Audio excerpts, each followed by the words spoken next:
Thank you for plugging into this Family Life News podcast, streaming issues-driven, family-focused news. Welcome back to another edition of Real Answers with Christopher Anderson. Wednesdays during the Noon Report, we tackle the tough topics facing today's families with licensed mental health counselor Christopher Anderson. And today, we're talking about a very disturbing trend we're seeing in some of the young people. If you're a parent of young children and they're listening, you may want to excuse them, as some of what we're going to discuss today may be too sensitive for those young ears out there. Now, our discussion today centers on a phenomenon in our nation. And Chris, there's a term that's been used to describe a particular demographic, and that's what we're focusing on today. Yeah, we are, Brandon. You know, there's this term that you may or may not have seen in the media lately, and that is this term called involuntary celibates or incels. It's not a brand new term. I mean, it's been around for a few years, but there's quite a bit of talk right now concerning this topic.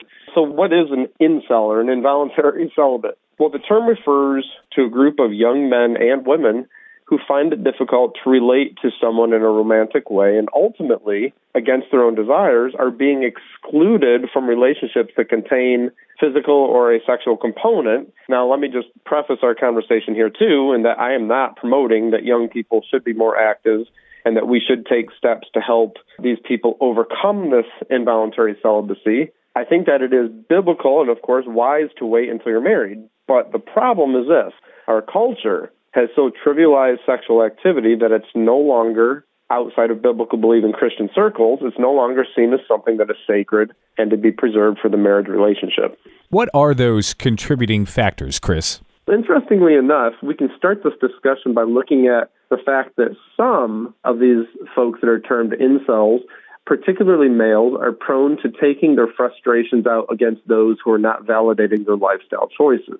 For example, this term has been applied to identify shooters who've opened fire in public places or targeted certain individuals who fit their own stereotypes of those who've hurt them. Now, looking at their lifestyle choices, these folks tend to isolate. They tend not to be sociable. They spend large quantities of time engaging in addictive online activities, including video gaming, online pornography, and other online activities, which consumes so much of their time that they're really sabotaging their own social, mental, and physical development. We know that the more people engage in solitary activities without actual contact with others, the more they tend to develop mental health concerns. Look at what just happened with the lockdowns of the COVID pandemic. Now, you couple this isolation with a continuous flow of unhealthy, sinful messaging that's coming from Hollywood and pop culture and a highly manipulative mainstream and social media world, and you are setting yourself up for serious mental and social difficulties.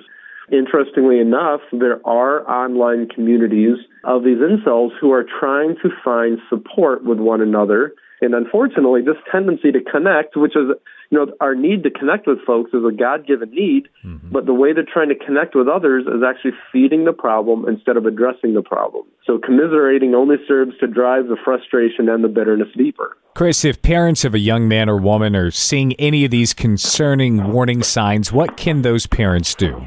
If you have a teenager or early 20s-year-old young man or woman who's exhibiting signs of depression, isolation, and they're involved in excessive online activity, then don't hesitate to begin to address the problem very directly. This is something you need to do and not allow fear of discomfort or awkwardness keep you from opening a channel of communication with your son or daughter. If you just aren't sure where to start or how to go about doing this, please talk to somebody, a counselor, a trusted friend, or a pastor. Always preface the conversation with how much you love your son or daughter and you want to be there for them. Keep reminding them of this. Then part of the conversation will need to incorporate questions about their views on their online activities. Find out what they think about it. It's important to find out their viewpoints, even though you're pretty certain that what they're doing is unhealthy and very damaging to them emotionally and spiritually. And then also, of course, boundaries are going to need to be set with respect to the amount of time spent online and also isolating in their bedrooms or wherever they're at, and also what types of activities they're specifically engaging in. You've been listening to another edition of Real Answers with Christopher Anderson. It airs Wednesdays during the Noon Report. We tackle the tough topics facing today's families with Christian counselor Christopher Anderson.